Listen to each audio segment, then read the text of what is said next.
Greetings and welcome to a Friday edition of the Shotgun Start. It is January 10th. Andy, how we doing? Brendan, I'm doing all right. You know, it's been a tough week. My head's been kind of in Southern California, and my thoughts and condolences and prayers go out to all the Southern Californians that have been impacted by these awful fires. Yeah. I think it's occupying a lot of my brain space. I have family there, friends there, cousins. It's pretty as apocalyptic keeps the word that people keep using. You just don't expect to see that in such a many areas with which we are familiar. Like I've driven down that road, I've been to that place, and see it in that kind of state and in a way that's just feels kind of almost helpless. I know there are firefighters busting their ass and containing what they could contain, but they're up against something that seems hard for man to confront right now, and it's apocalyptic is the word. It feels almost appropriate. So yeah, it's crazy. It's insane, and it's terrifying what fire can do.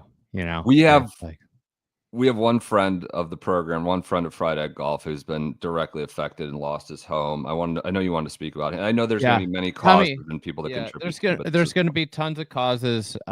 This one near and dear. He's been a friend. He's been extraordinarily supportive of everything we've done here over the years. His name Tommy Nacarado. He's a great golf historian. He works for Gil Hance. Does like all of his historical research on projects, like a lot of the big restorations that Gil Hance has done. You know, when he talks about uncovering something, a lot of that's been done by Tommy Nacarado. On top of that, Tommy is a trailblazer in the golf course architecture online discourse. He was one of the original founders of Golf Club Atlas. He started a site called Max's Lounge. He has been, when you talk about OGs of this, and really people that have been instrumental in the kind of revitalization, the appreciation of golden age golf architecture that started percolating in the 90s. Tommy Nacarado, without him, golf architecture wouldn't be as far as it is now. When you go back and tell the story of how golf architecture refound its way, he is a piece of that, and it's so sad that he lost his home, and I can only imagine some of the neat stuff that was in it. Not that that's really important at this point, but I'm glad he's safe, and they have a GoFundMe right now going on that is really to help him get back up on his feet. Yeah, if you Google his name, Tommy Naccarato, Nacarado, you'll be able to find that GoFundMe. It comes up in an article. I tweeted about it also, and I'll put something up on Instagram. But support for Tommy would be great, and there's going to be a lot of causes coming out of this, and working on some ways we can contribute. We'll contribute directly to Tommy, and then obviously in a larger cause for the larger devastation and those who are confronting it. Hard to transition from that. It's obviously the news of the week. I would say, I guess, to tie it into golf while we're on this, there's a lot of sort of anxiety about the state of Riviera the other night.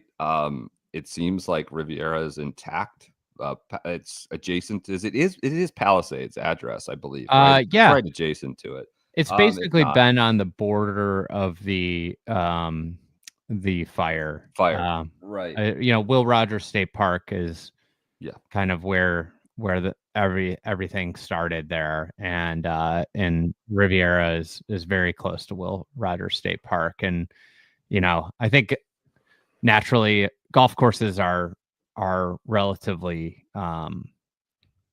they're much more safe than a lot of places in fires because of irrigation.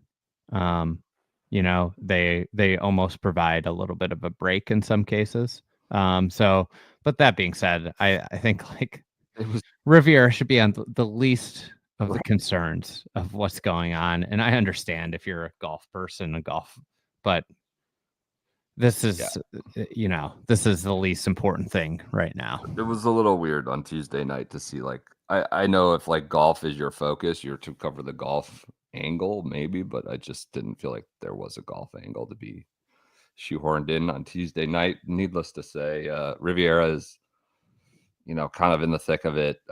I would anticipate Genesis is moved, but who knows? It's not really important at this point. Who knows what's going to happen? We've got another month or so for that. But just the way things look out there, it just doesn't seem sensible to proceed with something like that. But who knows where it goes? But getting back to golf for the week, TGL ratings are out, and I guess this is how they're going to measure success. I don't know. They're in a nice position. They're on ESPN, the worldwide leader in sports, in prime time after a Duke basketball game with Cooper Flag, which isn't the best position, but it's a good position given on Tuesday in January. And they hit almost a million viewers. There was a Golf Week article that credulously wrote up like viewers per minute, I believe. This was like basically comparing like the US dollar to the Russian ruble, but they fixed that Golf Week. But in large, it's a positive number, I guess. I didn't anticipate so much of my job being in the weeds on television ratings, it feels like it's been since Live came and Tour last year.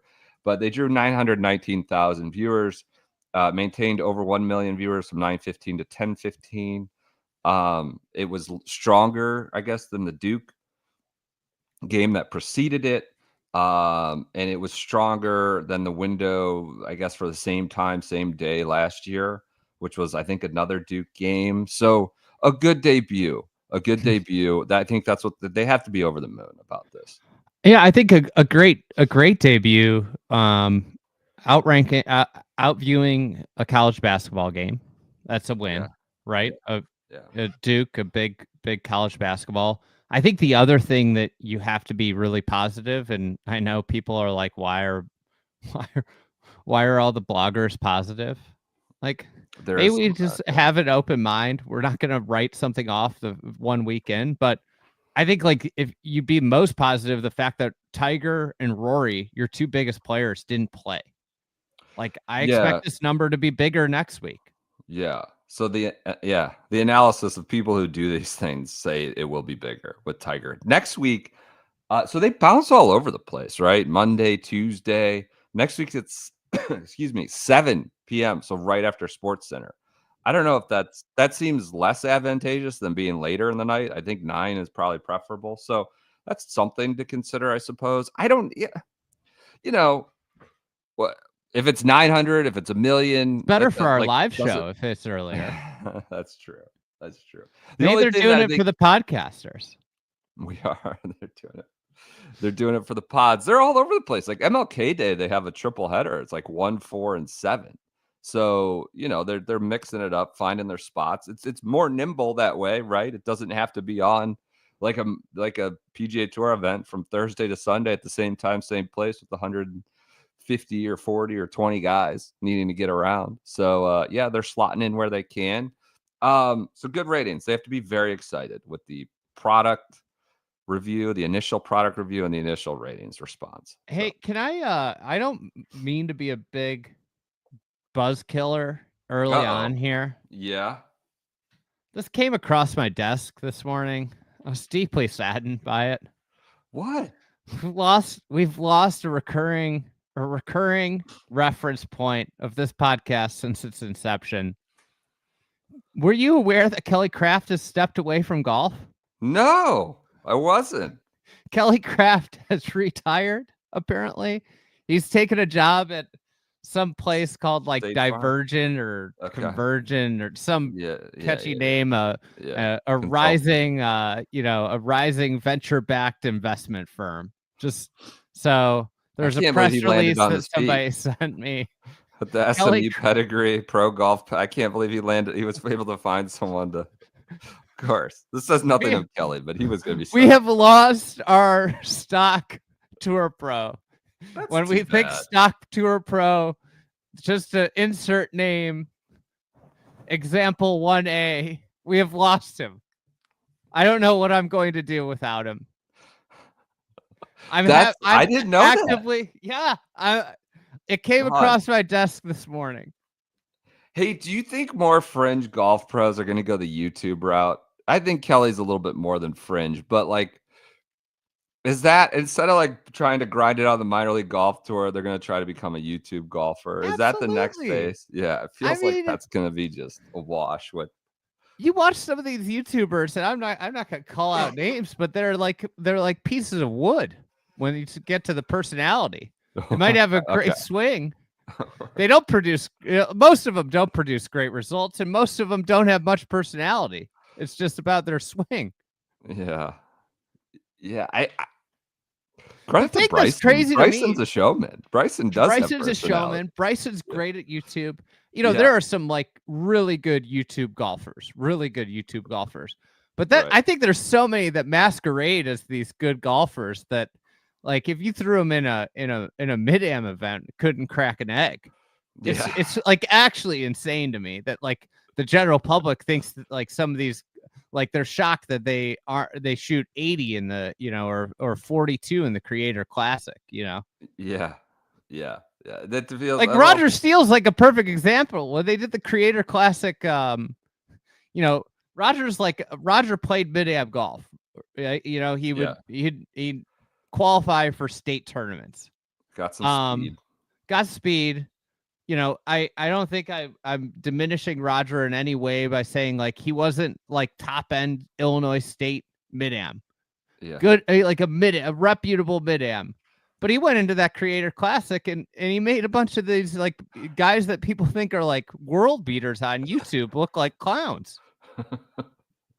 He was like at the bottom of the PGA Tour's power rankings. Like nobody thought he was going to be any good. He seemed to be the only one that had like a legitimate handicap. Golf is one of those sports where like degrees of good, saying someone's good it can really get muddled up, right? Like basketball is a little more black and white, right? Like you could kind of like you either make it or you don't. You're either a college player, you're not, or you're a pro. Golf is one of those where unless you are a mid-am, kind of the whole population, 90% of the population is just scratch is good. And it's kind of all the scratch is kind of all the same. And then there's pro, right?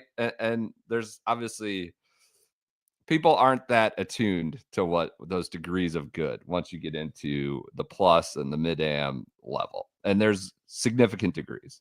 Well, it's the classic, like this guy's, he's the best player at the club. You should see that he always shoots in the 60s. Right. Best player in the club goes to the state am qualifier and shoots 79, Yeah. Yeah. Well, congrats to Kelly on his investment future. I do. That's a good gig for him. You like this, the YouTube golf thing is nuts because of the money you can make if you're successful. I've heard about that. And I mean, the thing that's nice about YouTube, we've got a live show right now, is like, if you do good stuff, you're going to get recognized, The production aspect's hard. I will say that. I mean, it seems like it could be more lucrative than grinding it out at the Abaco or the Fountains course on the minor league golf tour, right? Trying to get a top 5 to get walking around money for the square grouper kind of thing. I mean, maybe you try to do that. I don't know, but that's the trend. Maybe we should go down and try and convince Sonny Abacoa and Stevie Fountains to join our YouTube golf team. Should we do that? Should we do an MLGT GOAT match for YouTube? I mean, we're going down there. I'm getting word. We're going down for the Ball Frogs match. Maybe supposed to be. We are. We're going. Okay. We're pretty locked in now. PJ's coming. Cameron's Is he? coming. You know, maybe Rolling deep. we might have another person from the cup. Maybe we get out there with some minor. Maybe we should reach out to the minor league tour. I can work a camera on my iPhone. I can get it going. I could be the third option with Camera and PJ running the 1s and 2s, and we could just get it going. Maybe we get we'll Matt down there too. That'd be great. Maybe we should reach out. There's a comment in the YouTube chat. Maybe we should see if TGL will let us film a match in there. They're letting all the other influencers in there. Yeah, I don't want to. I don't want. Then we're just like a dime a dozen. Then we're like everybody else. I want to keep zagging. We should go to the PGA Estates course. Is where we should go. A minor league tour staple. We could do that. We're going to be down there. No PGA show for us this year, sadly. But we are going to. I'm sad too about that. Yeah. The Magic are in town. I wanted to go to the Magic game. Yeah. Yeah. We won't be able to check out Third Eye Blind. I was texting with Eamon today. I was like, "Are you going?" He said he was going. I said, "Are you going to the Third Eye Blind concert?" He said, "I've never heard of them." Like, well, what I'm really happy I'm missing is that bar across the street from. Oh yeah. I mean, might be the worst place in the world. PGA Show Week. Just a lot of middle-aged men. I wouldn't say down on their luck, but too happy maybe for my. I don't know what's going on there. Not a scene I need to be a part of. We'll miss that, but we'll be, I guess, in Jupiter towards the end of the month. TGL. While we're talking TGL, the ratings data is out. Far more interesting to me is some of the shot clock data. LKD, Luke Curdanine was down there. He dug into some of the shot clock data, Golf Digest. By the way, sounds like, by and large positive reviews, but seems like they're on kind of a hair trigger down there. They are full force combating all sort of anything reporting, any framing. They are on top of it. TGL sounds like the plant was just this alleged super fan. That tweet got deleted. They're on a hair trigger from what I told. The plant happened to be just the number one fan. Real push for positive coverage from what I was told, and anything that isn't is sort of addressed head on. They're at the stations, manning the battle stations of TGL. But LKD, I believe, was a credentialed member of the press down there, and he dove into the shot clock data. Like, nobody even came close to using the 40 seconds. I think we should cut it down to 20, 24. You got an NBA ref? Go to 24. I believe Ricky was the quickest at averaging just 20 seconds. Well, that's all the practice he did. 40. And Wyndham was the highest, but he was only, I think, at an average of 26. So they're not close. And Fitzy was, as you'd expect, effusive in his praise. Fitzy, Ludwig, they're already known as quick guys. Fitzy was like, I didn't feel rushed. It was much faster than I thought, but I felt I had time to choose my shot. He said, we need it for the tour. We need the shot clock. We have to bring this. And he, he's a pace of play kind of vigilante or advocate. But like the fact that they're not touching close to 40, I suppose they didn't want to get embarrassed and have like buzz on them, so they're extra sort of aware of it. But they're not coming close to running into 40 seconds. Links versus LA next week. Yeah. Yep. Real conundrum for Max Homa. Aim point. What's he gonna do with the aim point? That is a good I don't think he could get it done in 40 seconds. That is a good question. There needs to be what's the next iteration of aim point? Aim point. So there's aim point express. What's faster than express? There's aim point overnight. There's express. There's standard. Same day. Well, I don't know. They can make a FedEx activation. What about bullet, like a bullet train bullet aim point, or a Acela? Yeah, there's all sorts of stuff. What was was it the Concorde that broke the sound barrier? I don't know if it's the soundbite, but that was it's since been retired. The quick deal from Paris to New York, I believe. It could be Aim Point Concord. It does seem like the fellas enjoyed it. It seems like the chipping, that green area was the boys. Xander dropped the boys within the first 10 seconds of his interview with SVP. The boys. Like this broadcast hadn't started yet, and we're already getting the boys and I. The boys is back in the locker room. Hey, real quick. The chipping scene. Yeah. Go ahead. Where does Xander rank in terms, he's the number 2 ranked player in the world. Dude, you were taking this out of my brain. I literally New York athletes. Every year, like every newspaper, Newsday, the Post ranks like this year was the top 25 New York athletes for 2025. And I almost quote tweeted the list being like, how the hell is Xander not in the top 10, regardless of even on the list or not? Because technically speaking, let's be serious here. He's above Aaron Rodgers, right? Even though absolutely. The stats look good for Aaron. Absolutely. It feels like, he's the only defending major champion in TGL. How could he not be? So he's you gotta think like Aaron Judge, Jalen Brunson above him. Soto. Is that it? Is there a Met that you can get in there? There's got to be the Rangers guy. I would put Lindor above him. Cat is probably borderline. Cat? What are you talking about? Oh my god! I can't wait.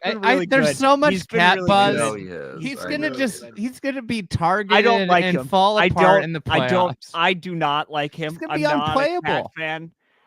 He's been really good. I might have been wrong about the trade. Well, a lot of people are saying that. Yeah. He's been really, really good. Cat Xander, I feel like is a decent. So yeah, you're looking no like hockey, 7 top 8.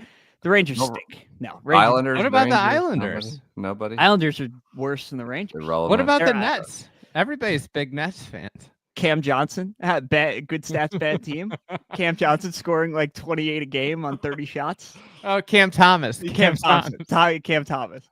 Too many Cams. Yeah, so I love the shot clock data. It did seem like, according to Xander, they couldn't chip. So the ball sits up in this turf. That's where there's grain. It's fake. That's the fake grass. It's real grass on the tee, but that's where the fake grass gets. It seemed like they had a little bit of trouble there.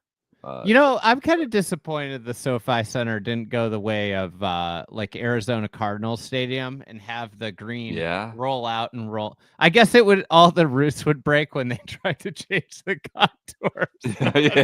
Yeah. The grass just ripping apart. Yeah. That is pull that from the record. Well, they crane the tee box in. Did you see that video? They're dropping this, 10 by 10 just slab into the tee box area. Do you think they need a crane? Don't you think they could just sod it? Yeah. Or just throw it down? I don't know. Cut it out and plop it down. It's growing in some sort of looks like planter box of some sort. I don't know. It looks like a heavy item. It seemed like they needed a crane. Do you think the crane is used just for social media videos? That is the possibility of that is significant, non-zero, I would say. Oh yeah, that's our TGL cleanup. The shot clock's gotta it's just embarrassing the tour with some of this, with the shot clock. I thought, yeah. Look, the coverage has been a little breathless. They got all the.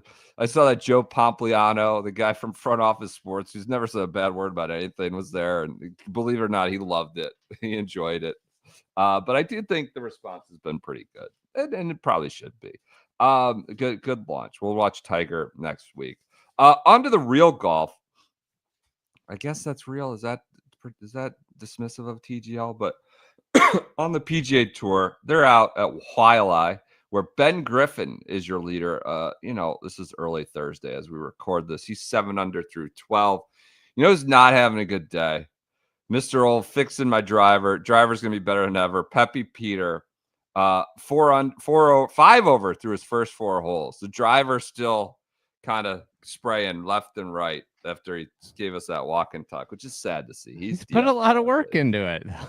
Toasty also struggling. We don't like to see that. I like the Sony. I know it's going to get buried against 4 days of playoff football, college and pro. But this is the week we get the unexpected. You get the missile launch threat. You get Robert Allenby getting beat up by a sidewalk, which, lives on in infamy, at least here. I know a lot of people are trying to bury it, but Bob Allenby. You can tune in and you're for sure going to get flashback footage of the Smiley and Spieth kayaking. There's Robert. Look at PJ quick with that boulder and sidewalk took a bite out of him. We had inside info from his caddy, somebody bartending for his caddy, Mick Middlemo, who gave us sort of the skinny on what happened that night. Who's leading right now? Ben Griffin. I am not a TikTok person. He's like the TikTok star of the PGA Tour, right? I was going to say this is the perfect needle between social media golf and real golf, because Ben Griffin is like legit like big on TikTok. The like clean cut, sort of. He's like huge. He does like behind the scenes like life of a mule videos, and people love it. Really? Yeah. I'm fascinated by that. Interesting. That's good. That's good. Yeah, Ben Griffin. I think he could actually have he could be a good a breakout player. Playing the max price. He's been around enough. Yeah, right? Oh yeah. Like he's like around leads. I always like guys that are around. Not often enough. Yep. So we had fewer field issues. Sony was the disaster last year. We didn't get into this much Wednesday as we did TGL hoopla, but pretty much everybody got in. I think everybody but the 4 Q school guys, 4 from Q school, according to Brentley, who I consulted before this. And obviously with the team cup going on, you have a lot of the DP, like the great Manacero is playing the team cup. He has a spot this week, but you have that kind of dynamic going. Rasmus, these others are playing that team cup deal, not taking up spots yet. So everybody got in except I think 4 Q schoolers. But last year was of course a disaster where like basically half the graduates didn't get in after they were told that the graduation ceremony, everybody will see at Sony you're getting in. So a little bit better. You do have career money exemptions for Ryan Palmer. I know that excites you. Ryan Palmer. Love that. Grant Snedeker. This is a great tugboat year. He's playing on a career money. This is like quintessential tugboat stuff. Tugboat behavior. I mean, this exemption was literally made for the tugboat. Well, he's career money, and then he's gonna go to career money's top 50, right? I think that's right. Yes. So him and Sneds are using it this year. He's got to be approaching. Maybe he could get a 300 cut exemption. He's got to be approaching that. Could be in that one. So we have him. Take a look at Ryan Palmer. Sponsors exemption for PGA Tour members not otherwise exempt were given to James Hahn. Perfect. And Zach Johnson. Zach might be a subject of my over-unders coming, which we'll get. Ryan Palmer has made 323 cuts. So he's got that also after the career money. This is the banana. This is just everything that's wrong with the tour here. The guy's washed, and it's not a problem that the guy's washed. He's 48. He's 48. It's perfectly acceptable at this point in your professional sports career to be washed. It's perfectly acceptable. But now he gets the career money exemption, which all was earned when he wasn't washed. And then next year he's going to be playing on the 300 made cuts exemption. He's just taking up a spot. Brant is at 297, so Brant needs a big year. Ooh, he's got to get on his horse. Yeah. I don't know if he's got. Brant needs a big year because he's got the same thing. Brant. I mean, yeah. And then we got James Hahn, ZJ. They did give a sponsor exemption to Clanton, and then they do a lot of Japanese tour players, which they should. Sony. While we're on the subject of Brant. Revelation, there's always little odds and ends. This is sort of the debut. Revelation of a new Chrome Dome on the PGA Tour, Andy. Could you guess who the Chrome Dome is, the newest one? He's a favorite of ours. An incredible turn here at the Sony Open. I have no clue. Well, I can't wait. The old tank. The tank is rumbling in. Oh my God. Just shaved it all off the top. He's become even more likable. Incredible. And he's not wearing a hat. He's proudly rolling around. He's going to get burned to a crisp. No hat, as far as I could tell in all the pictures. I gotta say, this makes him even more of a Ryder Cup juggernaut. Intimidating, off the bus. This is off the bus intimidation factor right here. Yeah. I mean, he's not gonna fade from those New Yorkers, those ruffians, and Beth Page. You gotta get the tank. We gotta get the tank into TGL. Yeah. He's a fringe TGL player.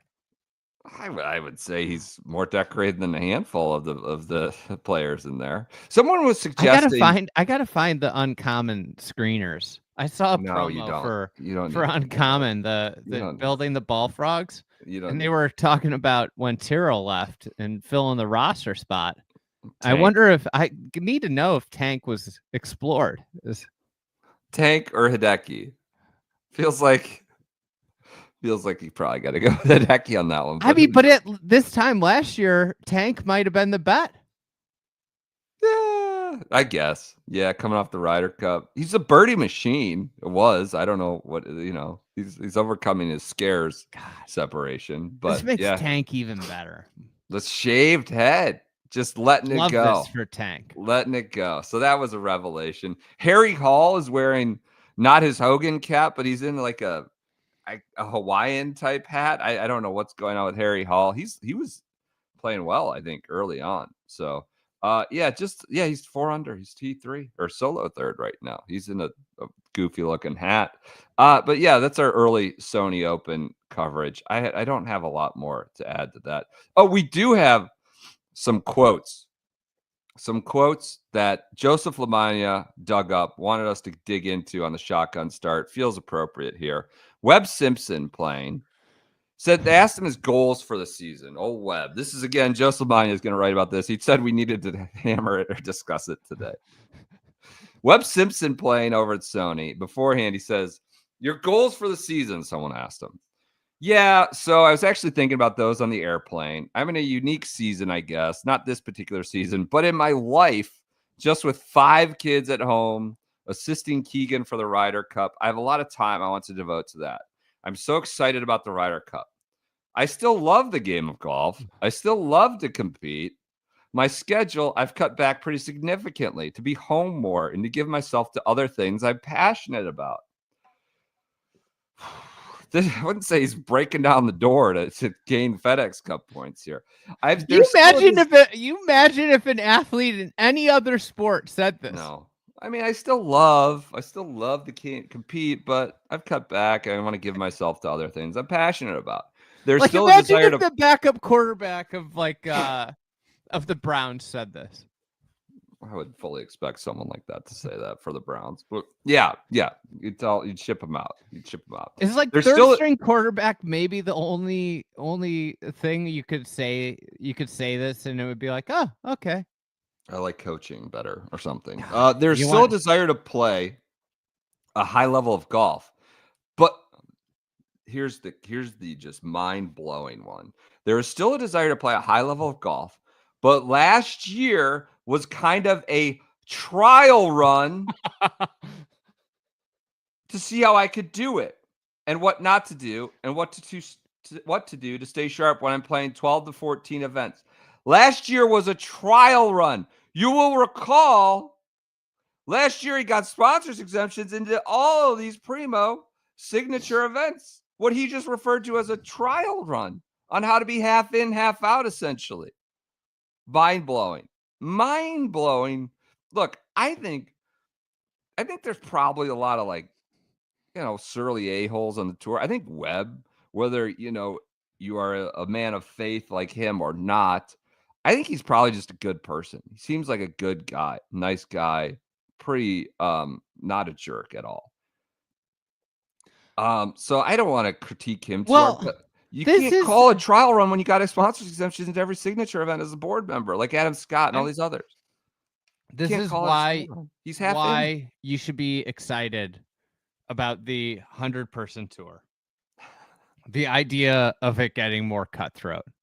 This is not something like this should not be part of the conversation with these guys. And I just looked up Webb Simpson. Guess how many made cuts he has on his career? 300, 260, 280. He's barreling down on it. Hey, can I throw a curveball? He's going to be. He's playing out there for the next 5 years. Can I throw a curveball at He's not even trying. So this is perfectly appropriate for this discussion. So for over-unders, I was looking into some stuff for about cuts. They are listing no-cut signature events as a made cut.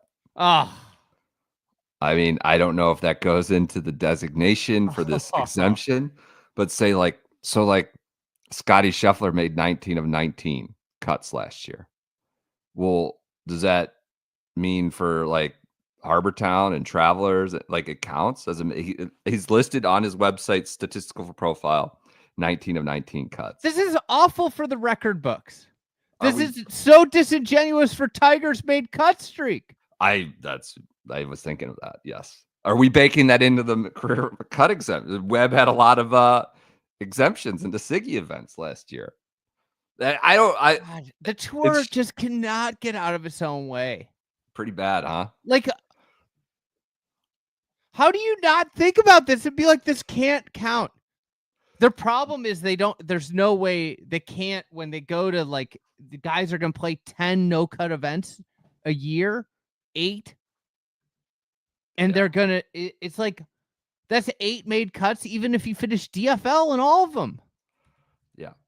Yeah. I think, I mean, that's, obviously Scotty made all his cuts, but if it's 19 and 19, he made 19 starts. Obviously, some of those events didn't have cuts. So, yeah, interesting way. I don't think he would have been in jeopardy of missing any cuts, though. No, totally. But I'm just saying in the accounting, if it's 19 for 19, like I don't know. It's yeah. So, interesting way for the cookie crumbles. So that's your Webb quote, and then Keegan, another quote from the pre-tournament that Lamagna wanted us to dive into. What have you done to try to change your sort of outlook on the tour and with the Ryder Cup vis-a-vis Ryder Cup? So 4 or 5 years ago, I really wanted to make another team. I really wanted to play. I felt like I was getting passed over a few times, and I really had to think, this probably could be my fault. I wasn't making much of an effort to get to know the guys for them to get to know me. And look, it's kind of an eye-opener. I guess it's a team event. You want to play with people you like and know and care for.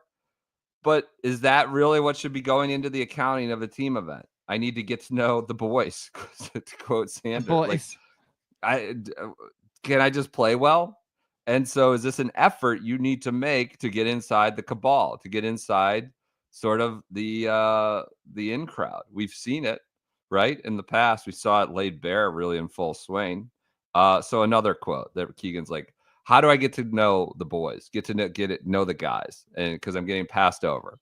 And if this is part of the Ryder Cup again, then so be it. But it's kind of back where we are. Where it'd be great if Keegan went the Keegan boys, and the team was Webb, Keegan, Jason Duffner. They just went Phil. Can you get Phil back in? Phil just went all the washed legends. Lucas Glover. Yeah. So you know what? What's the one way you could get to know the boys? How? The boys of Fried Egg. I love that. You could join Club TFE, and you could join a community of golf sickos and girls, boys and gals. Girls. We have some women boys and gals. Members. The boys and gals. We got an email about a firsthand email of TGL attendance. Did you see that? No, I didn't. I'll get it dialed up. It's yeah, great. It's a great email from a gal. from a gal. From a gal. Wow. That's what jogged my memory. Like one of the gals of Club TFE, one of the gals of the Shotgun Star. All right, love that. So people of all genders, all ages, you could join in the club. You know, there's a bouncer. It's a hot club. You know, we got it. We got to monitor the flow. It's not just a total open free for all. Not Southwest boarding policy here, but there is order. But we do not discriminate on gender, age, sex, or income. Hopefully, $120 for the year. That's $10 a month if I'm doing my math correctly. You will get weekly content. You get access to events. You will get access to hangouts. We just did a great one on TGL, whole design contest. That's available on YouTube. So if you're not in the club yet and you get an idea of what a hangout is. I think there's a pretty good one. There's a pretty good one brewing for next month. I'm really excited about that. I hadn't heard that. Heard that, I think there's a good one, a unique one. Okay. All right, good. So you get hangouts, you get merch discount. The events is a big carrot. It's a big one. You got a question in the live chat. Is Jake Knapp the bouncer? He's got the clicker. Matt. He's doing the clicker. He's on clicker duty, but he doesn't have to be the muscle when there's trouble in the club.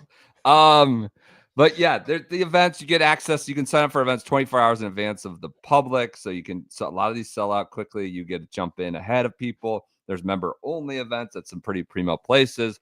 We also have additional, what I'll quote, additional golf opportunities that are sort of off the books that might be at some very, very nice places. We try to get members into or involved in around our events as well. Say if they're in a location where other nice courses may be. So join Club TFE. It's $120 for the year. Supports our work. We put a lot of effort into this and making sure you feel like you're getting something out of it. And it really just supports us. And we put all sort of the proceeds back into the company, doing more, adding more people who can do more. And that's the goal of Club TFE. All right. All right. Over under for 25. No, I'm going to get the TGL thing in here. Oh, okay. Go for it. Under the We might not get golf advice into this. Yeah, that's fine. That's all right. The golf advice, we've just been on the back burner for a month. We'll do one or two. I can crowbar. I don't think we're going to be able to, we're already at 40 minutes here. You have a hard stop? Okay. No, I don't have a hard stop. Okay. I guess we could just keep going. No. Just didn't expect this for Friday, you know? Yeah, neither did I. We got waylaid. Yeah. All right. 35-year-old woman. This is a gal of SGS. 35, single, no kids, no interest in fighting. In parentheses, do girls fight? Occasionally, I think. Fellow BC Eagle. How about that? Longtime sicko. Been listening to the pod since day one and first time writing in. Moved from Boston to #JupeLife 2 years ago. It's an amazing move if you've been listening to this pod. Yeah. And now able to report my first Jupe scoop. Okay. Snagged a ticket to TGL opening night over the weekend that randomly popped up on StubHub. Just drove the 15 minutes. Yeah. Just drove the 15 minutes home from the SoFi Stadium and flipped on the YouTube stream. Thanks, PJ, to hear your feedback. A few musings. So this is initial energy was pretty solid. They gave out the hammer flags on every seat. The energy really fell off by the 5th or 6th hole. Hey, PJ, we have that. She sent a picture. Do you have that? It's in.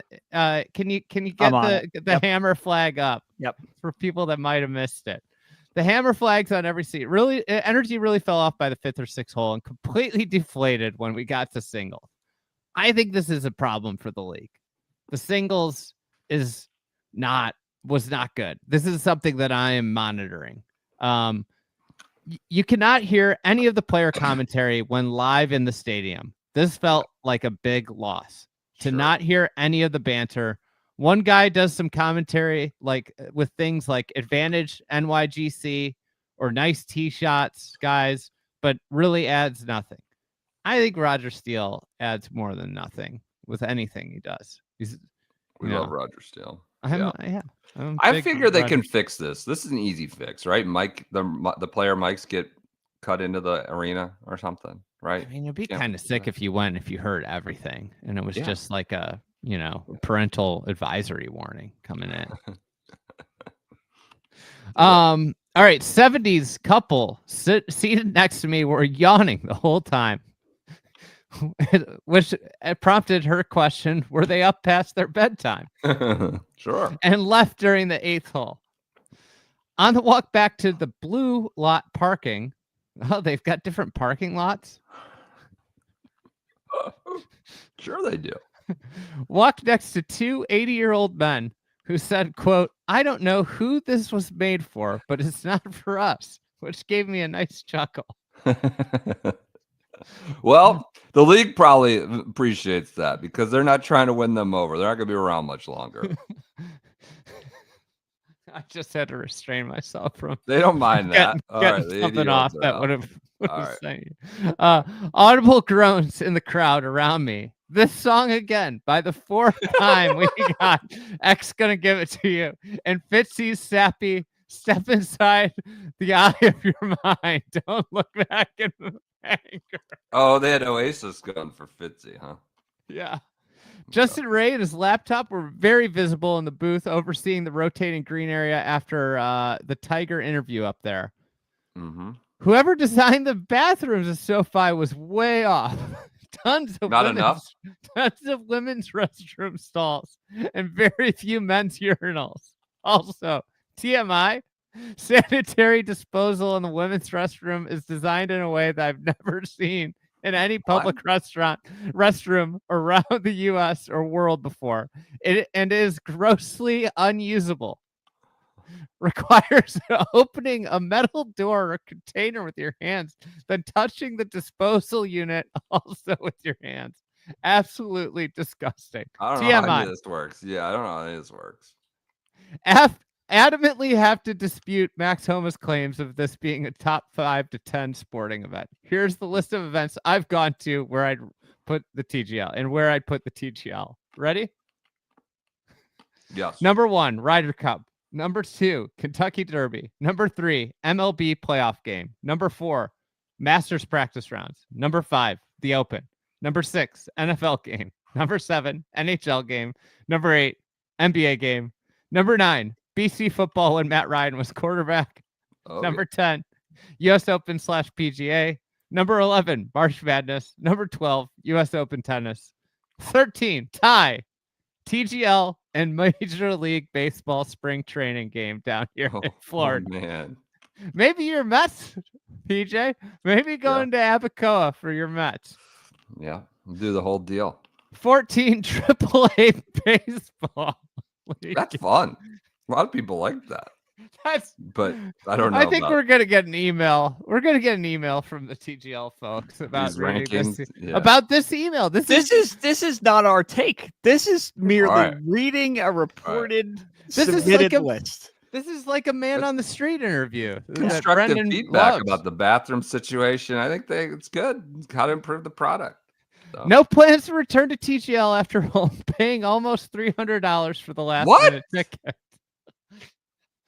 Prices online for later weeks were well above $2,000 before tonight. Let's see if they drop after the reviews from night 1.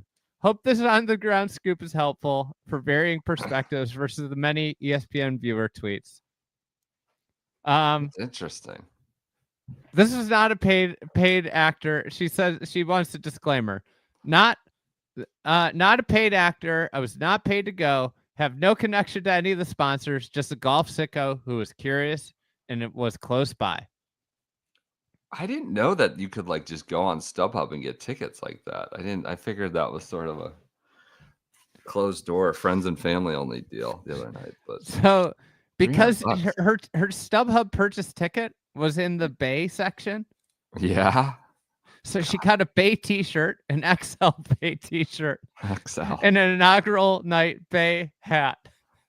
That's cool. That could be worth a lot someday. Might be worth more than $300. If you were in the NYGC section, PJ might be buying that stuff up for $300. ground floor of something if bigger. it's cheaper than the $200 Grayson sweatshirt, because that's my current only merch option. We're So, gonna work the refs and get you a care package NYGC merch. I'd be honored. I'd be honored. Steve, if you're listening, I will be your biggest supporter. Steve's in not 2 listening. sports. Steve's not listening, I don't think. But yes, let's get you something. Let's do some over-unders. You want to do a little for you? We're going to Yeah. save some. This could be just a rolling thing across the entire West Coast swing. Who knows where we go with this? You want to do some over-unders? Over-unders. This is a tradition you cooked up, I want to say 4 years ago, 5 years ago. You just threw them at. Now we do them for NFL, which I know the people in the UK and Australia love. We'll fire those up in September. But for golf, over-unders this coming year, you know, some are serious, some are made up. I think PJ brought some. I did a few. You do your regular amount. Do you want me to lead off? Do you want to go first? What do you want to do? Why don't we just go around? PJ, you came up with some too. Get in here. We all got to get it. We have to tally last year's at some point too. We never actually account for. No, I have. We got PJ now. These things are. He's holding people accountable. I have a spreadsheet. A listener, Keegan, sent me last year's spreadsheet. Oh, good. So I have the results from last year. Andy won with a score of 19-14. Woo! Oh, so he tallied up the ones from last January. Got it. And 19-14. W. Put it on the board. It's Victory Friday. To be honest, I don't even recall us choosing. I didn't even know we made picks. I thought we just set lines. I don't remember any of them, to be completely honest. There's some highlights in here. Lies, right? I'll run through some highlights. Browns playoff wins because they were about to play Houston 2 weeks later. Angel Cabrera Champions Tour starts. What was that one? The number was 6.5, and he made 12. Wow. Oh my God. You made 12 starts? I love that of all the over-unders, you pull a Champions Tour. P Cup points won by Canadians, over under 0.5. That was a Brendan. Good one. Use Golf Facts tweets in 2024. 15.5 was 0. I've got that again this year, and I'm back. I've lowered the line. I've adjusted it to 0.5. We'll use Golf Facts, come back into our lives. I've missed the reads in general and use Golf Facts, 0.5. So I just added a couple Champs Tour lines because we're now Champs Tour podcast. So do we want to do that? The first one, use Golf Facts tweets, 0.5? 0.5. Yeah, because just I'm resetting based on going over. I'm going over. They're coming in. That would be amazing. I love that. Just comes flying off the top ropes after 2 years off. There's gonna be one. All right. It could. I wouldn't be surprised if it's about the TGL. Like if the TGL continues to get some shine, I could see Justine in her bag one night. Relog in. Justine just kind of going MIA is really one of the great losses. Here's a question. How many tweets has Justine made since Elon Musk bought Twitter? What dot are you connecting? This is just a galaxy brain theory. Maybe she's anti-Elon. Is there a used golf She's on Blue Sky? Some threads. Blue Sky, just letting it rip.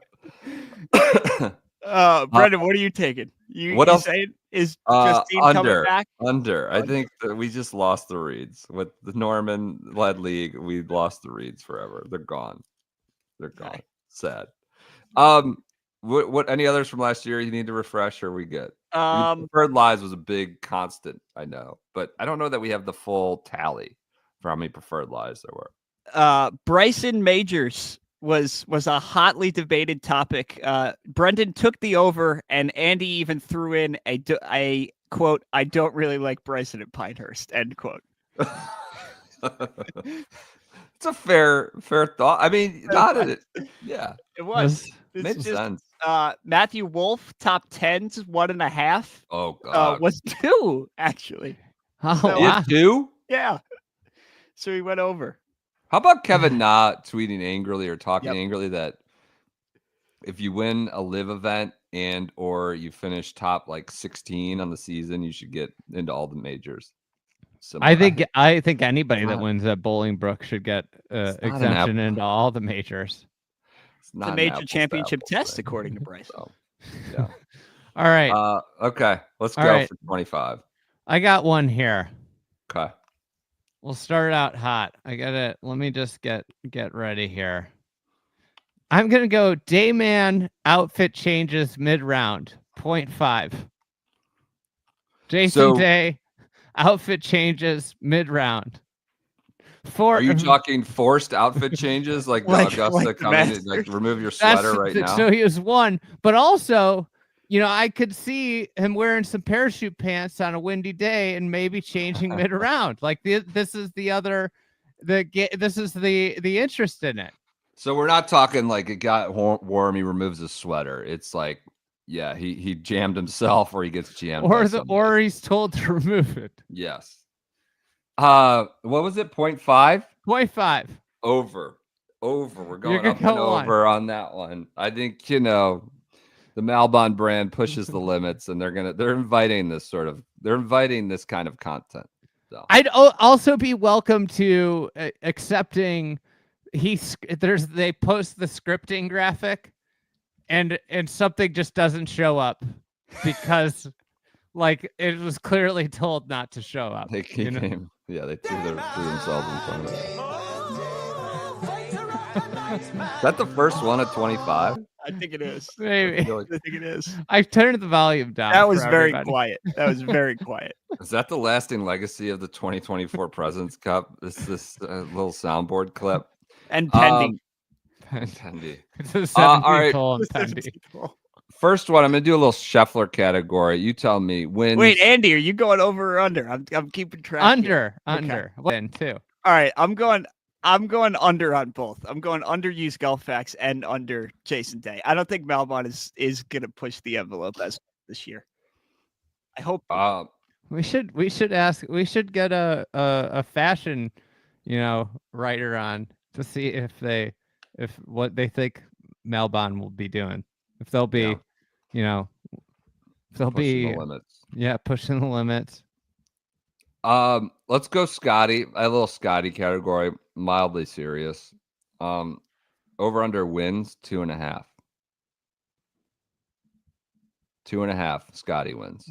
Over. Under. Over. I had this number at 5.5. I will gladly. I was take going the low. over. I was going low. I was trying to stir you up. I mean, it's hard to win. If you're gonna go low, you got to go under. If you set this line at 2.5, because I had it at 5.5. I'll go under. His hand is never going to be the same. We're never going to hear from him again. I don't know. I'll go under. You had it 5.5? I had it at 5.5. Just won 9 I mean, he times. just had one of the all-time seasons. I understand that. He's already missing. He's missing Amex. Might miss Pebble. Might take a while to get back in it. Look, he's a machine. He's a machine. I don't know. How about the other one I set for Scotty? Missed cuts 0.5. So he has not missed a cut. Well, now, again, some of them are SIGs. I think like how many events does he play a year that have cuts? 10? He played a little more than that. He played 19 events last year. I counted like 14 had cuts. So he didn't play Byron Nelson because of Bennett. So that should be another one you would assume. He goes back to Dallas. Maybe. Well, it might be Bennett's birthday. CJ Cup, Byron Nelson, and Craig Ranch. He shouldn't be slopping around in that mud. I didn't realize it's local mud, but he doesn't need to be doing that. 0.5. He hasn't missed a cut since the FedEx St. Jude 2022 in August. Didn't miss one in 23. Didn't miss one this last year. I guess there's fewer attempts fewer opportunities with the signature events. Does Scotty miss a cut? It's been a while. 0.5. I'm going to say yes. Okay. PJ, over under. I'll take the over too. I think at a major he will miss a weekend. Wow, I'll go over as well. It's hard. It's hard to make every cut every year for a long time. So I know he's got signature. You got one of these? Yeah. Let's go topical because it could even hit this week. Luke Clanton PGA Tour wins 0.5. Under. Seems like he's going to get more opportunities, right? Yeah, he's It's gonna like play kind of a a lot. catnip exemption. People are just throwing exemptions at him. So under This is a hard one. wins. I'm gonna go over. Okay. What about you, All right. PJ? I'm gonna go over too. I think he's gonna get one. He's good. So we'll go just clean up Dunlap. the Barbie.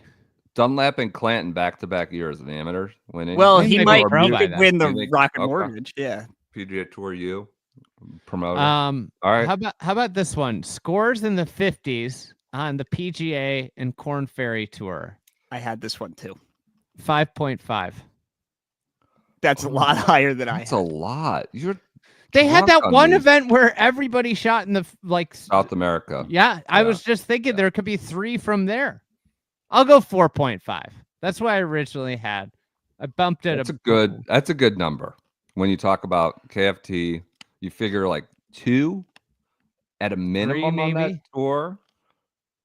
There were 2 And on then the PGA Tour last year. Maybe 1 or 2 on the tour, or 3. River Highlands could be wet. Deer. I had 1.5 on just PGA Tour was my line. I'll go over the 4.5. I'll go over just 50 left and right. I'll go. I over love on that it. you were just apoplectic about 5.5 I started being thinking about it more. I ridiculous. started thinking Being about ridiculous. it. With the KFT. You make me bump it back down, then you go over. Oh, that's. I'm the gonna go strategy. over too. Okay. I'll All take right. the under. I'm hoping courses fight back. More All right, more I'll go River again Highlands. here. Wyndham Clark victories 0.5. This was also on the list last year. Oh, really? Yes. Did I go over? I think you both went over, and he did obviously win. He hit. Oh no, you went over. Brendan went under. Okay. I mean, I don't think I'd Brendan's count one as of win. the- It's a one of the 3-day event. quintessential It was a Wyndham crowning haters. by weather in Pebble Beach. He was unofficial. I'll go under again. I'm fading Wyndham for the second straight year. I'm going over. I don't know if anybody noticed this watching TGL. Distinctly different sound coming off Wyndham's club head than a lot of other guys. I think he is greatly underappreciated, and it's all because of one tee shot he hit when he was on the 72nd hole leading the freaking US Open. And people like just have this distorted I don't want to say just a distorted, inanely inaccurate view of the talent level of Wyndham Clark. I think it's more than the one shot, but okay. All right. I wouldn't be surprised if he wins multiple times. I'm just going under. What about you, PJ? I'm going to take the over because I just know he's going to make this Ryder Cup thing really interesting. He's going to take it right down to the wire. Yeah, it's probably a good guess. Although he stirred it up at the Peak Cup, we might need him. Might need him on the Ryder Cup. Seems like he gets chesty, gets into it. I'll go. Documented destruction of property by Tom Kim, 1.5. Documented confirmed destruction of property. This could be by Tom Kim. This could be a little like spike mark on the, taking a chunk out of a green. Could be, throwing a bottle against the wall. Could be anything. 1.5.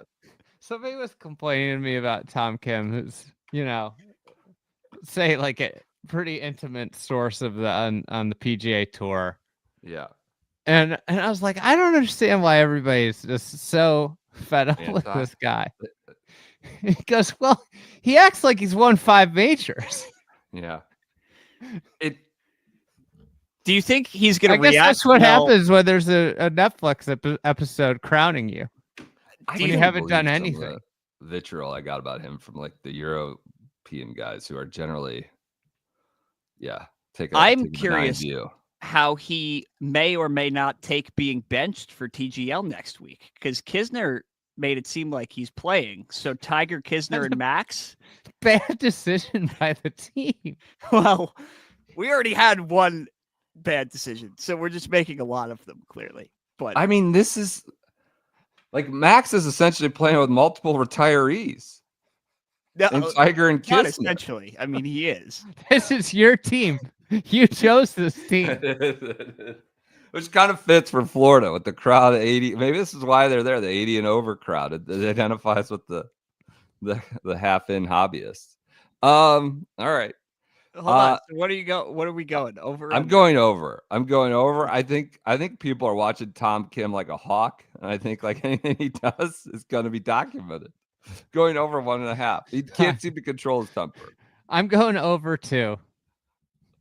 I'll round out the over because I want it to be true. All right. I'll throw it out here. Topical with this week again.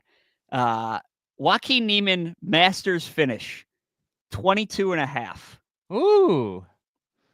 He I like not this have a good one. major record outside of, But he's historically well at decent at Masters. Augusta. Right.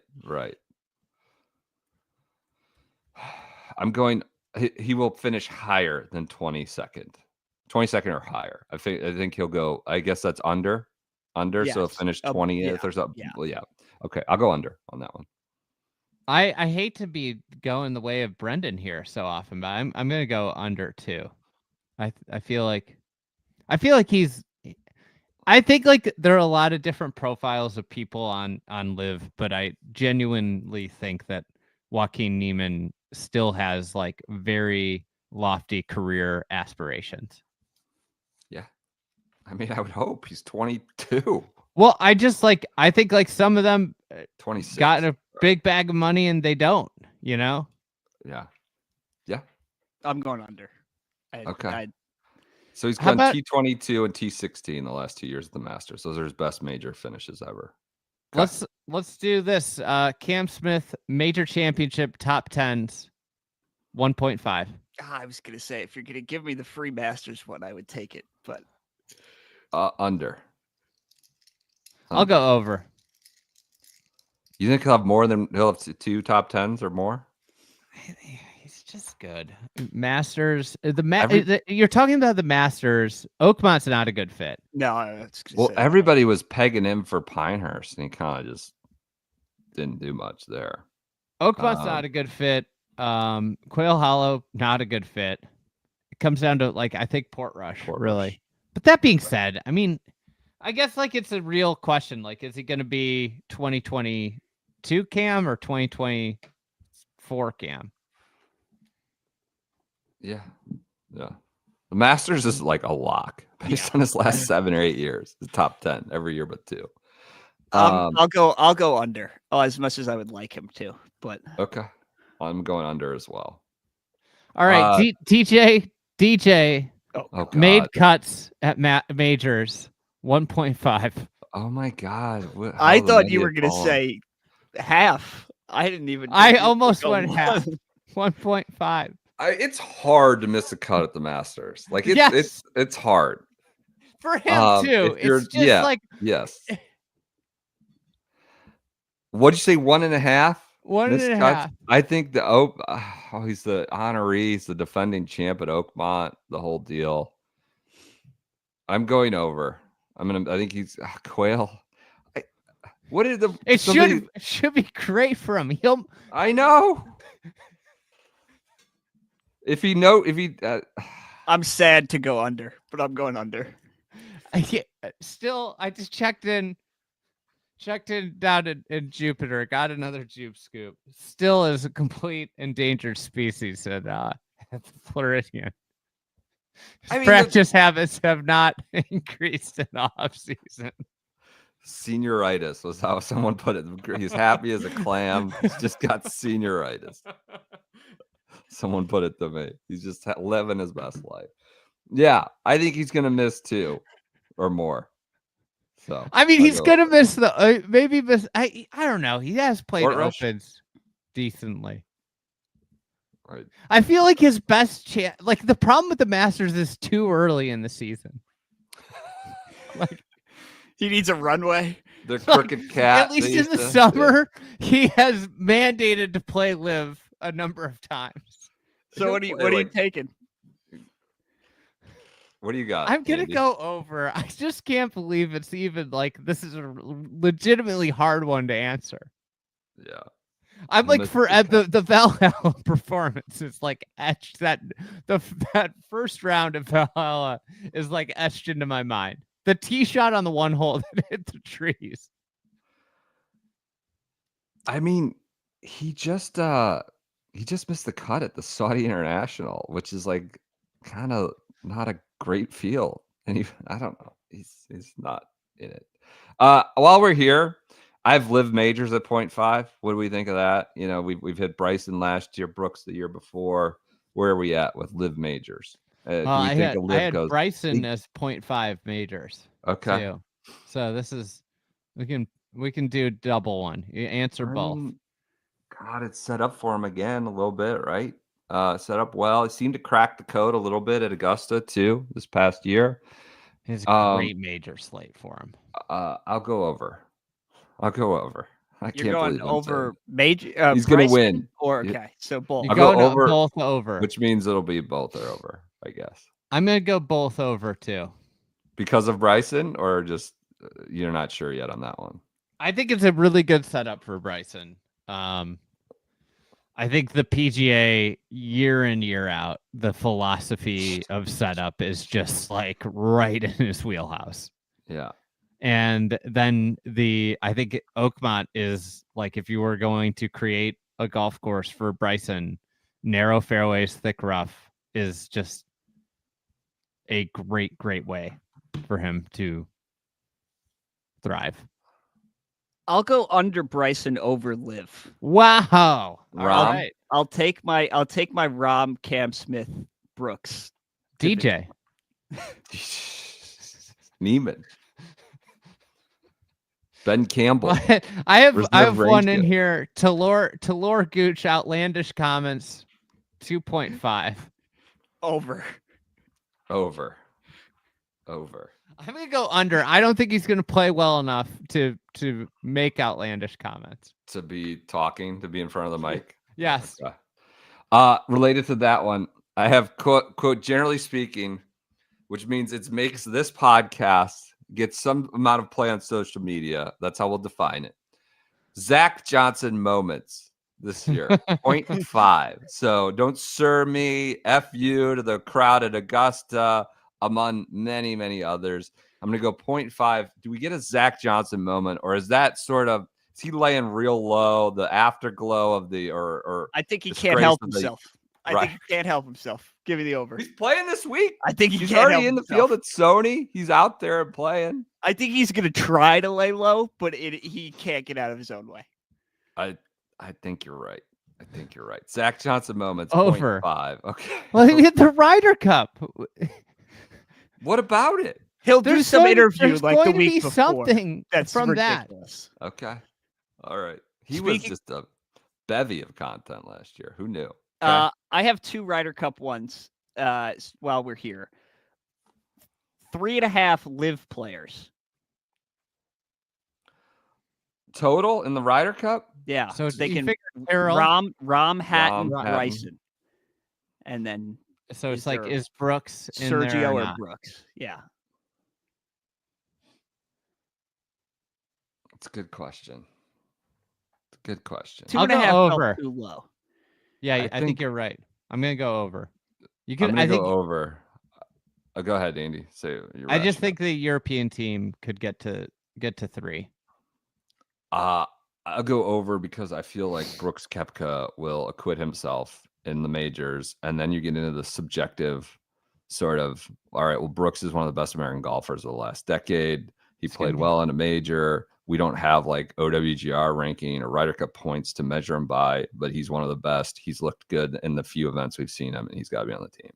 I think it's going to come down to Brooks Koepka or Austin Eckroat. Right. Well, this is what I'm saying. It's going to be like, what are we talking about? Brooks Koepka or Russell Henley? Like, it's going to get into that kind of discussion, and I'll say Brooks gets the nod. So. I'm taking the over too. Okay. And then Ryder Cup winning margin. I said 3.5. That might be too low if we want to move it to 4.5. Is it even going to be remotely close? I think we're getting close Ryder Cup. I'm going under. Okay. The Europeans might win by 4. That's what I'm saying. That's not what you're saying. No. Wyndham, for all the Wyndham haters, he's going to be an absolute weapon at Bethpage. Look, I know the players hit the shots. It's news is out this week in news that Kevin Kisner has now been added as an assistant captain. So we have Keegan, Kevin Kisner, Brant Snedeker, and Webb Simpson are your captains so far in the room. Chrome Dome. And we've got a return captain and Luke Donald with Dodo Molinari just at I think the U.S. captaincy. Look, the players still got to win, but you got Kisner doing some good old boy stuff against Dodo Molinari, who's like crunching the numbers. Could be some, I don't know. Maybe you just need a vibes guy. Maybe you need vibes, and I think that the European captaincy is what I'm saying is too dialed in for this to be a blowout. But I do think the Americans will win, so I'll go under. All right, I'll go under too, but I thought that was an interesting conversation. All right. Oldest player to make a start on the PGA Tour. Oh, this is awesome. I didn't think of that. 62.5. So last year we had Jadon and Russ Cochran, who were 65, I believe. And I could see Bernie getting a sponsors exemption. That's the thing. Bernie didn't win the season long, right? Did he? No. Because he would have been in the players then. Yes. Yeah. Who won? Who's in the players? Alker boy. Alker. Okay. Isn't it who wins the senior players? But the other thing here is you have the section champ, PGA section champ, that you might not see coming. There could be a 66-year-old playing in the Butterfield. That happened Bermuda. at the Sanderson. That the guy from Mississippi was like 67, I think. Yes. The section champ. 62.5. Over. Oh, you've convinced me. I'm going. We have like 3 or 4 documented cases just now. I love the over here. I love the over. I think I'm going over too. It's just insane to say. What are we doing? How are we all going over? Love it. Love that. Go ahead, BJ. Will Zalatoris major top 10s 1.5. Under. That's quick. What? I mean, 2 out of 4? I don't know. I'm just playing the odds here. It's hard to top 10. We'll go 1. I'm not saying he's going to be bad, but 2 is. Well, I thought 1 might be a layup. Sure. I get it. I'm going under. You know, I'm going to be bullish on Will Zalatoris and go over. Okay. Combined major top 10s from the best friends on tour. Oh boy. Oh no. 2.5. JT and Spieth. All right. There's well, you can have Ricky too. JT, Spieth, and Ricky. Say that again. Major top 10s or total? Major top 10s from JT, Spieth, and Ricky at 2.5. Under. Is Ricky qualified? I don't think so. He'll probably get a special exemption for the PGA. I'll go 1. 2.5 top 10s? You're giving me 3 guys? He maybe like half a guy. I don't know if he's in. I'm going over. Come on. I get 12 bites of the apple, maybe. I'm going under. Or no, I believe in JT this year. I do believe in JT. I'm gonna go under. I mean, so do you know how many they've had since 2022 together? And majors? Yeah. Ricky has 1. Ricky has 1. Spieth has 2, and JT has 3. Okay. So you're talking about 6. They're averaging 2 per year. Okay. I'm going over. I'm going over. I'm going to go under. I'm a hard under. Oh my God. That's vitriol for these American heroes. I had JT Ryder Cup points, 0.5 over under. Wait. JT Ryder Cup points at what? Points 1.5. So this is a bet if he's on the team. Is he on the team? I'm going to go over. Be. I think he's on the team. I think he'll have a good year. And he'll perform once he gets there. Okay. Well, you'll put I'll the go long over. driver in play. I'll go over. Okay. I think What do he'll you probably make the team. I think he'll probably make the team. Keegan, though, has to be. I mean, who knows? There's maybe some, resentment from the last time. JT, but I don't think that holds. I think he'll make the team, make a point. He will be in his element. He's kind of like front runs to the New York people shouting for him, and he'll be all about it. While we're on No way. Blocky starts 3.5. What? You got to pencil him into the Charles Schwab. I was going to say he goes back to Colonial. No, he have you some don't. He's section? not a challenger. You're just. You think he gets a second year of challenger exemption? Third year. Third year. Is he in the didn't- PGA Championship? No. Well, he's got to win. He's got to get in the. He's got to the 3.5. PGA Pro. 3.5. That's so high. He's got the Come Southern on. California exemptions into like 4 or 5 tournaments. There's like three possible exemptions there. I think those would have already happened. No, like the Riv. Well, he's in Palm Desert. Is he in the Torrey. Amex event? Torrey, Palm Desert, and then the Mexico. Doesn't Mexico pull from That Southern happened California? already. I think that already happened. I believe. I'm going under. I'm going 4 under. stars. I'm What going did he get over. last year? Oh my God. Did you see the Golf Digest tweet or Instagram post? They did an Instagram post yesterday that was about Blocky having the longest drive in like 2021 on the PGA Tour. Or maybe 2019. Oh, Blocky. DJ Khaled, the Blocky era is just sort of fading. I think they're fading into oblivion, despite his effort to claw his way into stuff. He played 4 events last year. I know. Well, he won the section stuff to do it. I don't think No way. In my Rory, did it go in? Under 3.5. Um, What if he's a Quail Hollow? He's gonna be a Quail Hollow signing autographs, doing Yes. Corbridge stuff. He's I don't know if that be counts. at Quail Hollow. Not as a. he didn't all right. qualify last year. No, He did not. No, he didn't. No, not No. as part of the 20. He didn't make it out of the section. No, he did No, not for PGA, for PGA. who's he did exempt not via top qualify. penning. I'm just saying, top- what about the section championship?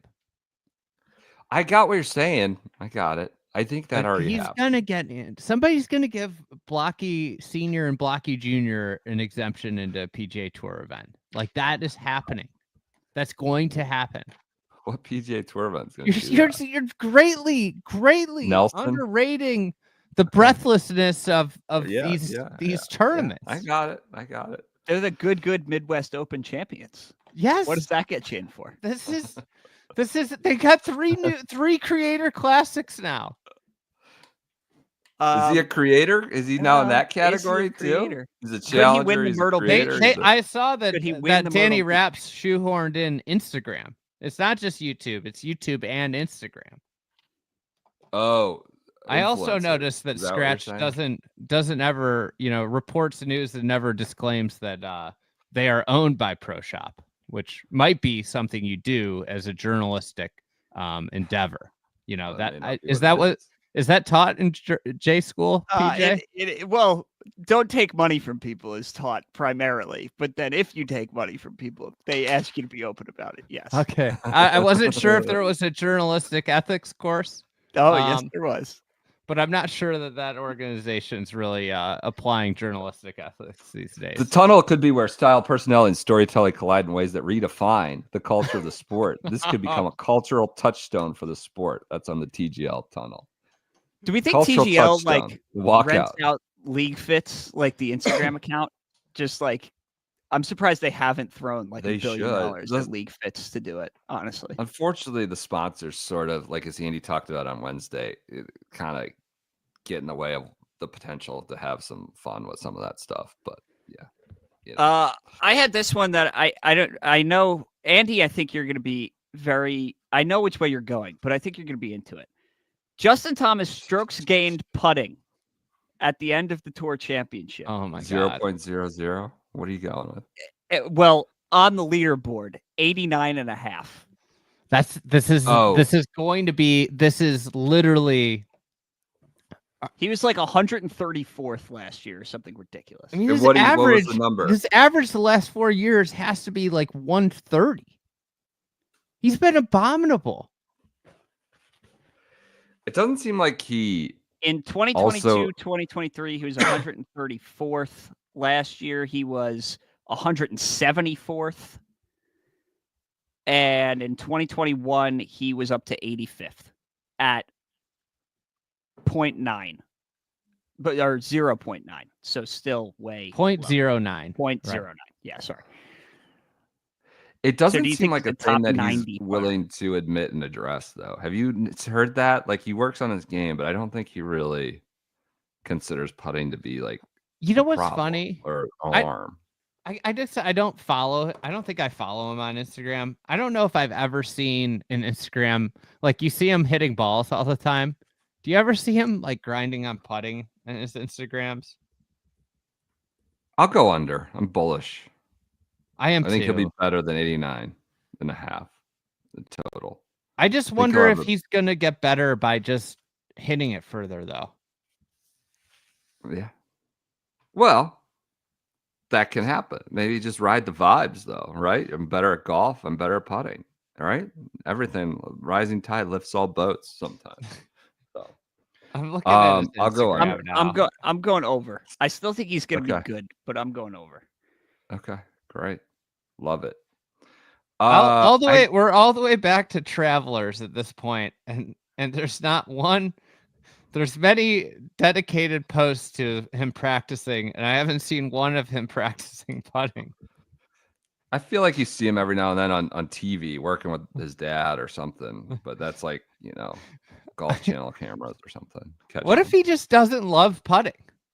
I feel like you have to love putting for putting to love you back. Does that make sense? Somewhat. It's almost like if you convince yourself that you love putting, you putt better. And just judging by this, he never posts about practice putting. I do also think like there's a moment in your life. It's probably not engaging content. He's probably run the numbers on what gets him the most. That's a man. Putting doesn't deliver the impressions. His levels of engagement farming would know these things. Thirsty. What are you gonna say at this point in his life? I feel like there's a moment in my life. I would say it was like probably like age like 30, around then, when I just realized how boring it was to hit golf balls and how fun it is to just chip and putt. Mm-hmm. And it's amazing how like my whole. I think you have to learn to love putting. It's my game improvement tip. Everybody's getting into game improvement these days. That's my game improvement tip of the day. They are? Okay. All right. I got one more I'll throw at you guys. Anger about drones and throwing their weight into play and interrupting play. I have 3.5. So we've already heard Bobby Mack had his eyes peeled on one at Century. Do I get live? Yeah. Do I get live? One out. Oh yeah, you get live in PGA Tour. And, I think drones are only going to become more daring, more prevalent, more a part of the coverage. So 3.5 drone disturbances on the telecast and player complaints about the drones. Over. Okay. We had at least 2 last year. Bobby Mack in Canada, Rahm at Nashville, I believe. So 3.5. PJ, are you over or under? I will go under. Okay. I'm going over. I think that's just they're going to be everywhere this year, and yeah, players aren't ready for it. I went under on JT, right? You have me marked down For that? putting? Yes. I went Yes. under as well. Okay. Can we get a Monahan one in there?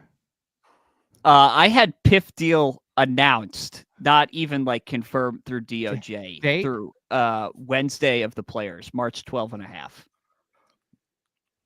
No. Over. Yeah, over.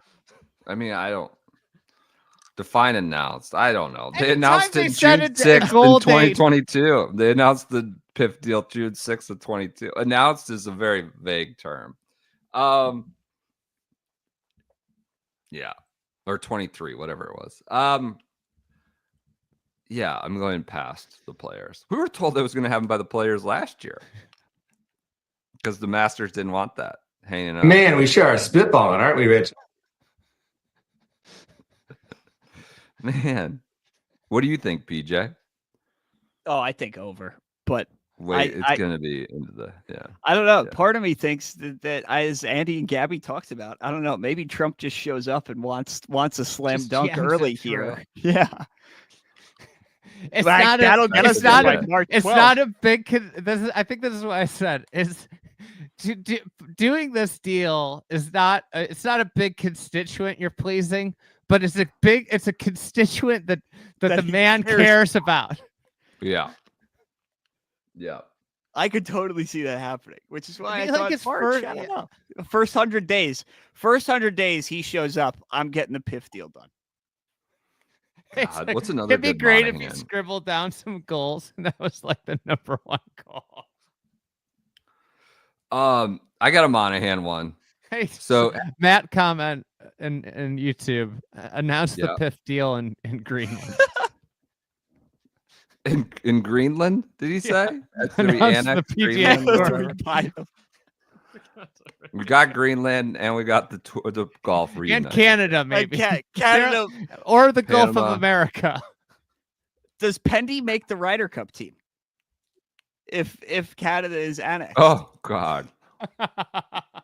This year?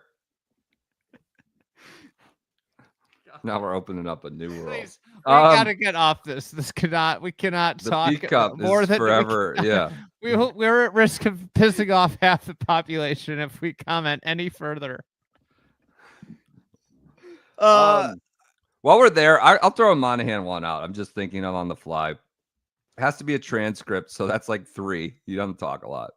How many times over under does he use the phrase "go forward" basis? On a go forward basis, I'll set it at 1.5.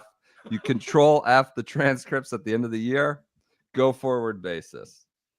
1.5. Over. Okay. All right.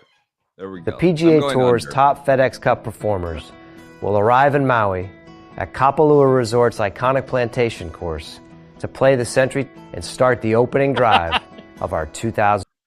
Where is Jay? Shouldn't he be at Sony welcoming all the rookies? The Grayson Murray ceremony with his family. Is he out there? I don't know. Honestly, I'm going to throw out a hypothetical here. I'll go over for Jay. The hypothetical question, just a question here. What if TGL, like this is a legitimate question. What if TGL outrates every PGA Tour event this spring? It won't. That's not possible. They tripled Kapalua. Kapalua what? Sunday? I think he said the average for the tour last year was 1.9. So I think are you including the players? I guess that comes after the finish for the TGL. I think like Phoenix or Riviera or something like that. So average network broadcast for the tour last year was around 1.9 million. So that's average. TGL just got to about 9 to 1. I don't think everyone. I don't think that's possible. Or I think that's a big ask. Will we have a new PGA Tour CEO, whatever that is, that they announced by the players? That's the new CEO that they just slipped in before Christmas, never came back to, won't answer who's in charge of whom. and who's like reporting to whom. Is it the PGA Tour or Enterprises? They said it was the tour. Will we have that in place? It feels like a pretty tight hiring window. It's a big job.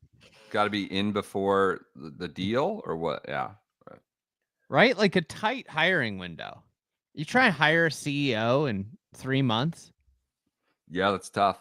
Kind of feels like a half a year process for a billion dollar company, doesn't it? I mean, who's got to approve it? This can't gotta check the box for it to go through. I'll go. It seems like they announced that they're moving on it. I'll go with yes by the players. They'll do some big ceremony and he'll walk across the moat and wave to the people or something like that. Yeah, I'll go yes by the players. Any other over-unders you guys want to throw out for this Friday? We've got plenty we can keep in reserve. We may do another one of these. This is an hour and a half now. This is early, but I wanted to just get it on the record here now. 2025 wins combined for the Jets, Browns, and Bears as of this second. Oh God, why are you What's doing the this actual to us, line? TJ? Well, they don't have lines for next year yet. So I'm saying right Okay. now, 19.5. Oh my God. So like 6.5 apiece? per team. We need a 6, a 7, and a 7. God. Well, the Jets, you're not going to have a quarterback. Browns. The Browns are going to be We've won starting 7 Cam games Ward with no quarterback before. I think the Bears are I was going to gonna take a say, step forward. I actually think the Bears could be decent. Who's in the best situation and who's in the worst situation right now? I mean, the Browns are in a pretty intractable spot with the whole. And I still think your spot is better than mine. So the Bears are in the best somehow. Yes. I talked with my cousin who's like a devout Bears fan and a devoted listener of this podcast. Yeah. And he's convinced that the only other team that you could put into this trifecta of podcast fandom that might be able to replace one of our teams and make it worse is the Jags. Yeah. It's the only other team. These are we have 3 of the worst NFL franchises represented right here. The 3 of the 4 most depressing NFL franchises. Our owners got such a stink on it. There's like a report going around. So Haslam bought into the Bucks, right? And there's a report that they were going to hire Kenny Atkinson, and Haslam said no. We need someone that's more of a superstar, and it's Doc Rivers. I don't know if that's fleshed out. Now the Cavs, so everybody's like, "Thank you." The Haslam stink has resulted in the Cavs getting Kenny Atkinson. I don't know if that's true, but someone said it. Somebody put the Falcons. The Falcons aren't even in the stratosphere. The You're Falcons gonna made get a people Super from Bowl. Atlanta worked up about this. You're gonna get that. Like Get they out had a lot of pain here. and suffering there, I guess. At least the other thing about here's the Falcons won an MVP. The Bears thing. The Bears thing's bad because when you add in our division, Yes. it makes it so depressing. When you're talking about win totals for next year, I mean that's part of the calculation, right? Although, could you pull a Vikings? Like the Vikings were expected to be like a 6 or 7 win team this year, I think. The question is, do you believe in Kevin Warren, the McCaskies, No, and puppet Ryan Poles? no, I don't. You got to just hire Vrabel, hire Cliff. We aren't going Somebody. to. We're going to hire Weaver. We're interviewing today the Giants offensive coordinator. Who? That's a Northwestern legend right there. Yeah, it is. Oh, Mike Kafka. Franz Kafka. The Giants offensive. I for this podcast sake, and I'm sorry, PJ. I'm praying that you hire Matt Nagy. Gun to my head right now, I think that's what's happening. So I think it's going to be him. You and really think that's it? I think it's going to be him and the Kansas City assistant GM. I mean, so the En Vogue thing right now is like second chance, like to get the guy who took the beating somewhere else, and then like Brian Flores and Ryan Grigson are set to take over the world again because this is like the thing. Sam Darnold, you give him another I'd rather shot. have Nagy and the guy I've never heard of from Kansas City than Grigson and Flores. If Grigson runs my team, I will explode. So that's a movement right now. Did you see that? I mean, that was an article this today. Grigson and Flores. These guys they took their lumps and they're ready to come back better than ever. So, I mean, that's the thing in the NFL. So Would you rather have Bulky or the No. McCaskies? Not Bulky. No, the guy is. Yeah, I don't think you could rather have Bulky over anybody. All right, let's wrap this. We're doing NFL minute. Since we've just been filibustering for an hour and a half. What's the picks for tonight? Notre Dame, Penn State. Is that what you're talking about? Yeah, so we can look like idiots. Oh, I think Notre Dame's gonna kill him. James Franklin on national TV. I can't buy it. Have you seen all these press conferences where James Franklin is like waxing poetic about God knows what, and then they pan to Freeman and he is just dead eyes, straight ahead, not smiling. Like that man is locked. Well, I think Notre Dame's gonna win it all. You know, if you win the press conference, you win the game, PJ, as we've seen. Well, this is a former NFL media boy here. Feasted on press conferences for a lot of his life. People were unearthing old PJ videos of him, like this guy, this voice we now hear on the Shotgun Start of him talking to like some DB in the line. Kirby Joseph, Illinois legend. It's my guy. People were sending like, that's PJ's voice. I hear on the end of that. So I like Notre Dame and Ohio State. That'll be chaos in Cleveland amongst my Irish Catholic family in Ohio. But yeah, I like Notre Dame versus Penn State. I'm going Penn State OSU, all Big Ten. I'm not like a great football analyst. I don't claim to be. But when Illinois played Penn State, I felt like they were at like a supreme athletic disadvantage. The Illinois. No. I'm just going to point this out. I felt like they were at a supreme athletic disadvantage in the trenches. They got and we played South Carolina and pushed them around. So to me, that it's just. I think that front. Yeah, but this is two Notre fronts. Dame. I'm just saying the two fronts from Penn State. Nobody likes to talk about offensive line and defensive line. I think that Penn State's like really, really legit in the trenches. God, I can't believe people are still watching this on YouTube. Yeah, Or all right. lot of people are. They have no receivers. That's kind of amazing. They throw that tight end who wears 44. He's another part of their amazing. trenches. Yeah, he's a monster. Kid from Virginia. Kind of hope the Bears pick him. Who do you like? We need PJ? offensive linemen. I'll go Notre Dame, Ohio State too. Unless again, I said it a month ago. Unless he benches Quinn Ewers, it's not going to happen. Like no that guy, Texas love. He can't throw the ball more than 10 yards. Like we got to play Arch, and it's Quinn not Ewers. It's Quinn Ewers. Just a guy. I'm holding my Quinn burnt Ewers orange. Just a guy just hat. a guy. Yeah, he is a future NFL tight end. I know. I'm trying to give him flowers. All right, that does it. You know what we didn't get to in this hour and a half in my news segment? Louis saying there was Brandon Grace. There was a business case for him being brought back. Oh, God. Relegation for Bubba and Brandon Grace. Status, stating a business case exemption for Brandon Grace coming back to the status. This is a tough week for live faithful. There's been supreme jealousy about TGL. I know.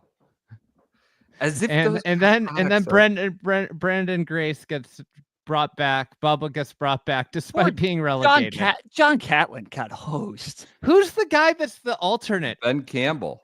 Yeah, I don't. Earl Campbell, Doak Campbell. I don't know. Somebody. Ben Campbell, I believe, was his name. He was a reserve last year. He's a range goat now. Bubba. They got Bubba and him. I'm fading the range goats hard. Yeah. So we have business case Brandon Grace. All right. Someone's telling me the longer the live pods, the better. I don't like that. I don't like that. This is supposed to be a 30-minute pod when we launched it, but this is the way the world changes. You know what? I wonder if Grace is back because they couldn't come to an agreement with Pot Guider. Yeah. Little pivot. Or think about how much better the Stingers would be with Pot Guider. I mean, you could make a business case for George Coetzee over Brandon Grace, in my opinion. But all right, I think that does it for this Friday episode. Everyone enjoy your weekends. Enjoy the football, the golf too, the Sony Open. We will talk to you on